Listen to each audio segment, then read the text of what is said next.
please subscribe and don't forget to press the bell icon to get notified whenever we upload a new video.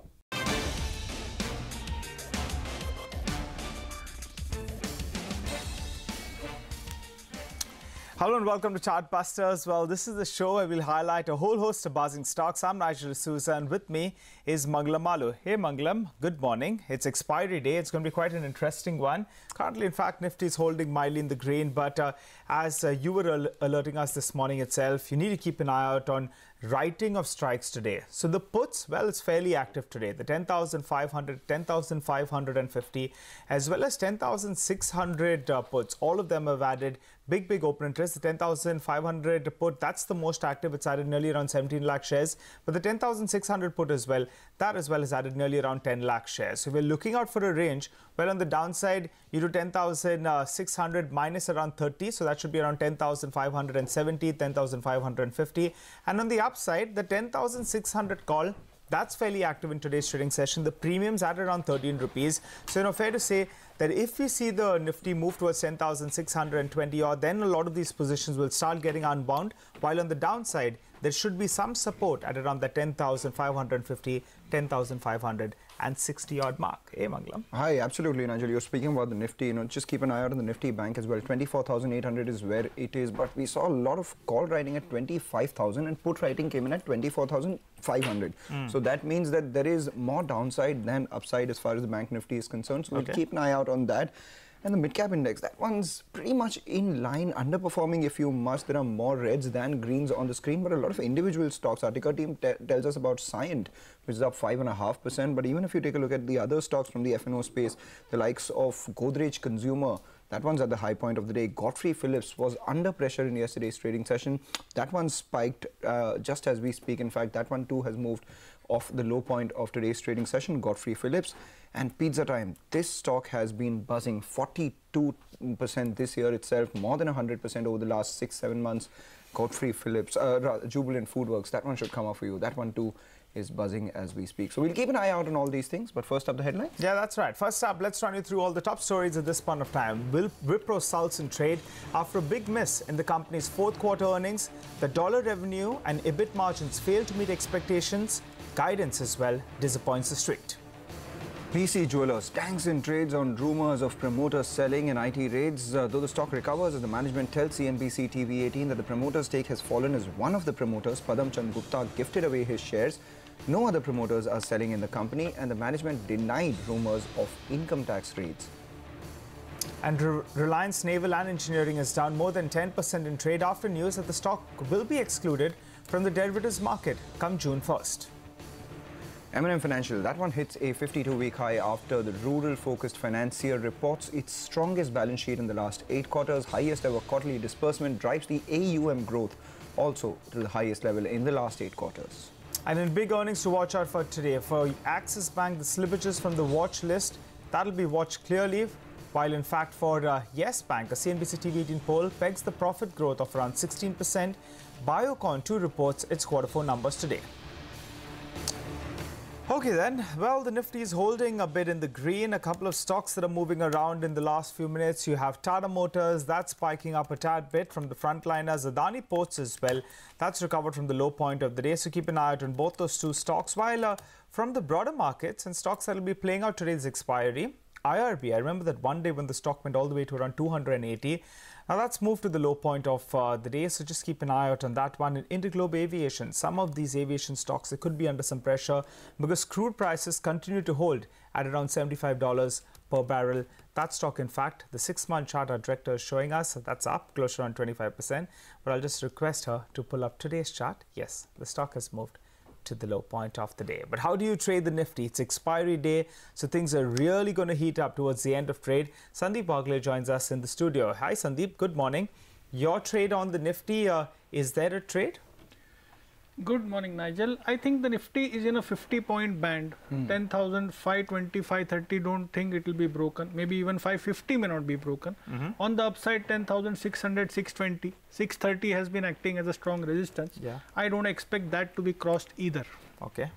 So move within that band, and stock specific, I think, will be the order of the day. Okay. So stock specific, what are the stocks that you're recommending? I would go with a buy in a India Bulls real estate that has given a very, very clear breakout yesterday. I think my PC. All right. So in the meanwhile, we'll try and look at the other stocks as well. Aurobindo Pharma, that one from the pharma space has been an outperformer, up around 14% this month. That one's moved to the high point of the day.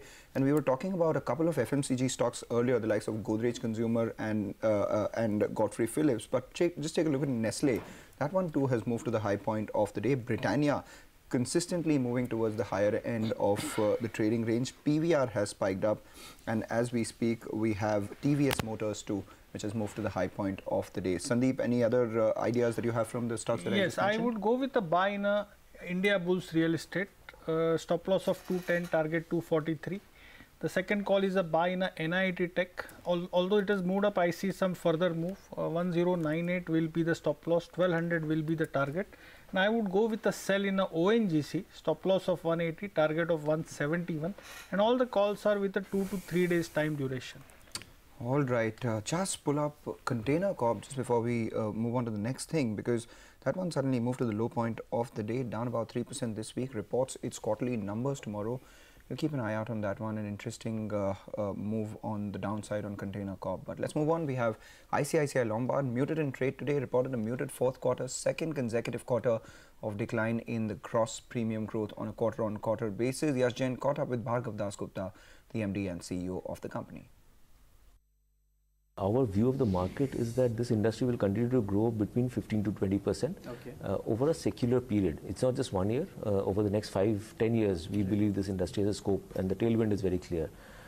Our endeavor has been that we will want to continue to focus on certain key segments, and in aggregate, we also want to grow in line with the market. And during better years, we want to grow slightly faster than the market. So in terms of segments that we continue to focus on, largely are the retail lines of business, corporate lines of business. We've been a bit cautious on some of the mass health segment because of underpricing and high loss ratios, and we'll continue to remain cautious till we see pricing improve. Equally on the crop side, we've been again very cautious, and we'll continue to remain cautious in that segment. Going forward, do you expect it to shoot the combined ratio to shoot up back to over 100, or do you think you'd be confident of really containing it under 100? So yes, if you see this quarter number, our combined ratio is again sub 100, right, as a repeat of the previous quarter. And this, as I explained, is in spite of very large losses that we've taken for the crop portfolio. The challenge with the crop portfolio is the full data for crop losses comes with a lag. So the Kharif losses, as of 31st December, we didn't have full visibility of the losses. Today we know that the Kharif crop that we had insured has had severe losses. So we factored those losses in. In spite of that, for the quarter, we've had a combined ratio which is less than 100%. So we remain reasonably confident of continuing to deliver on our combined ratio objective. This year we've ended with 100.2. Our endeavor will be to continue to deliver numbers which are slightly better than that. Now there is a consultation paper from the regulator which recommends reduction in the third-party motor premium on sub-1000 cc vehicles. Help me understand, what is the total portion of your premium for motor, and this particular proposal, this particular consultation paper, would it mean increase in volumes because of course the premiums would be lower, or would this mean a hit as far as your motor portfolio is concerned? So if I can give you the aggregate numbers, in general, for the last few years, we've been getting an portfolio increase as an industry of about 15% for third party. This year, if you see the exposure draft and final numbers that we've got, which is operative for the current year, the aggregate price increase is roughly about 6% for the industry as a whole. That's largely because the price increase has been more for the commercial vehicle segments and muted for the private car, two-wheelers, and the smaller vehicle segment, as you rightly pointed out. So for us, the portfolio has been lot more skewed in favor of private car and two-wheelers. So for us, the impact is even higher. The price growth for our portfolio is less than 6%. So what we see happening going ahead is, of course, because of this, there would be some amount of pressure on pricing. Since pricing is not going up, that would have some implication on the loss ratios, which we have to manage as a company, that we will do. If you look at the overall industry, roughly about 20% of the industry is motor third party. Now on that, if we got a 15% price increase, that results in 3% growth for the industry. As against that, if you get a 6% price increase, you've already lost almost 2% of industry growth. Right. So that's the level of impact this can have. Then just keep an eye on Axis Bank. Remember, it comes out with its set of numbers today. That stock is drifting lower as we speak, so not too good news out there. But as Mangalam earlier pointed out, in fact, the stock that's taking a bit of a sharp knock is Bharti Infratel. That stock has moved lower. Even Bajaj Finserv, someone's taking money off the table. It's been a big outperformer.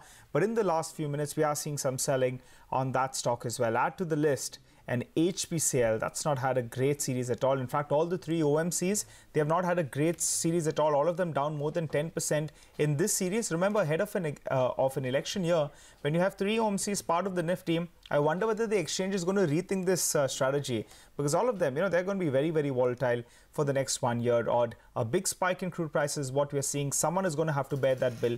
Will it be the OMCs? That's the big question. But the other stock that's flashing for you on the screen is PC Jeweler. That, in fact, is down in trade on rumors of the promoter selling. There were also rumors in terms of an IT raid. The management clarified here on CNBC TV18 that the promoter stake has fallen as one of the promoters, that's Padam Chand Gupta, has gifted shares away. Let's take a listen in. So Padam Chand Gupta, out of his entire holding of more than 25% in the company, has gifted some part to someone in his family, given the very fact that he is not involved in the business and the promoter stakeholding still remains very comfortably above the 51%. There is no management change. There is no change in the company's strategy. There is no change in the company's operating effectiveness because of this thing. So it's a personal decision which he took. The company had issued this preferential CCDs and CCPS to DVI and Fidelity. And once it was a fully convertible instrument, and once this thing was converted into equity, the equity base of the company went up, and the promoter's shareholding declined only as a percentage, not in the absolute sense. The main promoter, Mr. Balram Garg, who is also the MD and CEO of the company, he continues to retain his entire holding without having sold even a single share. It is a complete rumor, baseless rumor. I completely deny it. Okay. And as a matter of fact, we were facilitated last year by Janjan Jewelry Export Promotion Council as being the highest taxpayer company in the Janjan Jewelry sector. Growth pattern of the company remains very strong. Whatever guidance we had given at the beginning, we are very confident of meeting that guidance. All right, stocks drifting lower as we speak. Idea Cellular at the low point of the day. BEL should come up for you. That one too has slipped about 2% from today's high point. And BEL, remember, earlier was in the green and now has, in fact, BEL, there you have it, should come up for you. At the start of the show was closer to the green mark and now has slipped to the low point of today's session. But ITC, that one's not giving up on the 1 lakh crore revenue target that the company had by 2030 for the FMCG business. Could be delayed by a couple of years, but there is a word of optimism, confidence coming in from the CEO, Sanjeev Puri. Speaking exclusively to CNBC TV18, he revealed that ITC will also foray into new categories to drive FMCG growth, drive new products, launch them, the likes of frozen snacks, dairy beverages in the year ahead. So hear him out. You took over in February of 2017. You've seen the GST rollout, and all of this has had a fair degree of disruption on the business ecosystem. Given where we stand today, and the fact is that consumption continues to be the big growth driver, the big growth engine, what are you seeing in terms of the macros before I start to talk to you about the micros? First of all, let me say that GST was a very welcome step. It's indeed truly a transformative reform that is going to create a common Indian market, and it augurs well for the economy. So whilst there were some hiccups, and I would say that in fact hiccups are perhaps less than I thought that we would have. Okay. But the good thing is they are behind us, and we are much more stable today. And do you get a sense that at least on the taxation front, on the regulatory front, that we are now in a stable regime? Is that what you're factoring in? Because the cess is now, and the changes with the cess are over and done with. GST collections are picking up, so the pressure to revise the cess perhaps has abated somewhat. What is your own sense on the tax environment? Well, it's difficult to predict, but I am an optimist, so I hope that that's what will happen during the year. Let me then ask you about the micros and start by asking you about the cigarette business, because while it continues to contribute about half your revenues, it is 90% of the EBIT. What is the trend now in terms of volume growth? Do you believe the decline that you've been witnessing quarter after quarter is now on the way to being arrested? Well, as you know, the big concern that we have always had with the cigarette industry is that with high increases in taxation, which is about more than 200% in the last few years, the unintended consequence is that the legal industry takes a blow and illegal grows. And today, 1 in 4 cigarettes in India are actually illegal. The target for the FMCG business is a fairly aspirational one at 1 lakh crores in revenues by 2030. You know, are you on track to be able to get to that number? I'm looking at your revenue picture for FY16, 9,751 crores, FY17, 10,522 crores, 9 months FY18, 8,277 crores. Are you on track to meet that number, or is it more aspirational in nature? So you're right, it's an aspirational target, but nonetheless we are committed to that target, definitely, and that's how we are gearing up the enterprise, and that's the reason why we continue to widen and deepen our portfolio. We continue to strengthen our reach, our direct distribution. We are entering newer categories, and all of this is really directed towards achieving the goal that we have. Yeah, of course, the growth rates, I do understand, need to be much higher to be able to get to that figure by 2030. Yeah, so it may get delayed by 2-3 years, that's fine. But we are really gunning for that figure, and that's how we are organizing ourselves to get there. We are not giving up on that target.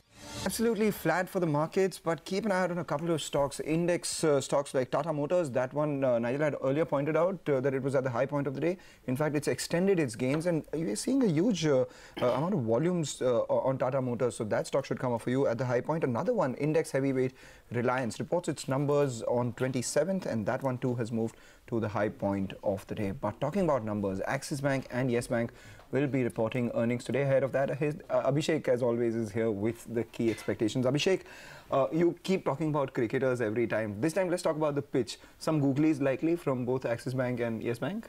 Actually, for Axis Bank, there's no googly. It's a clean, bold statement that they can give on their asset quality picture. So the asset quality will be the key focus for Axis Bank. Overall slippages, how they trend about, whether they come from the already stated stressed asset portfolio that Axis Bank has mentioned. Now, by stressed asset portfolio, I mean 2 key numbers. One is the watch list that is at about 6,100 crores, and the second is the BB and lower rated pool, which is at about 21,000 odd crores. So both of them form around 27,200 odd crores. So analysts on street are working with a slippage estimate of 7.5 to 9,000 crore. That compares to about 4,500 crore in the previous quarter. Anything beyond that will be taken negatively. Now remember that our polls suggest an NII growth of close to 5%, while net profit to be down about 89%. Don't worry if a loss is expected, because some of the analysts on street are working with a loss estimate, like Elara, that is working with a loss estimate of 1,032 crores, Ambit with a loss of 640 crores, BNK with a loss of 484 crores. So stressed assets and the asset quality will be the key focus for Axis Bank. Coming on to Yes Bank, the board will decide whether to reappoint Rana Kapoor as the MD and CEO for another 3 years starting September 1st. The term for Rana Kapoor actually ends on the end of August 2018. So that will be a key focus to watch. Loan growth has been in the region of 30 to 35%. So anything above 30% will be positive. Net interest margin, which was at 3.5% in the previous quarter, about 3.4% will be positive. Remember that in the last 6 months, you know, bond yields have actually risen, and Yes Bank is a heavy borrower in the bond market. So how the net interest margin expands will be seen closely. Asset quality, the last quarter slippage were at around 495 crore. Expect a similar trend to continue. However, provisions can be on the higher side owing to the RBI circulation that came in on 12th of February. We are working with a poll on NII growing by 26%, while net profit to grow at 16%. Okay, Abhishek, thanks so much for the pitch report. Let's see how play, pans out today. We'll wait by for both those set of numbers. But before we wind down, a couple of stocks that we should look at.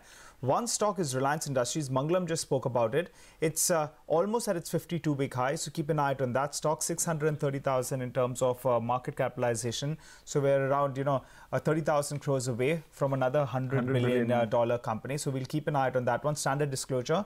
Owner, of the channel that you're currently watching, that's TV18 as well as Network 18. But Mangalam, pizza time, that stock continues to do well. That stock continues to do well, and now Abhishek is here. Let's ask him if he's buying us pizzas today. Are you going to buy us pizzas today? Anytime. Anytime. All right. So with that, we've run out of time. Run on for our pizzas. Chartbusters. We'll run for pizzas. You stay tuned to CNBC TV18. Trading Hour comes up next.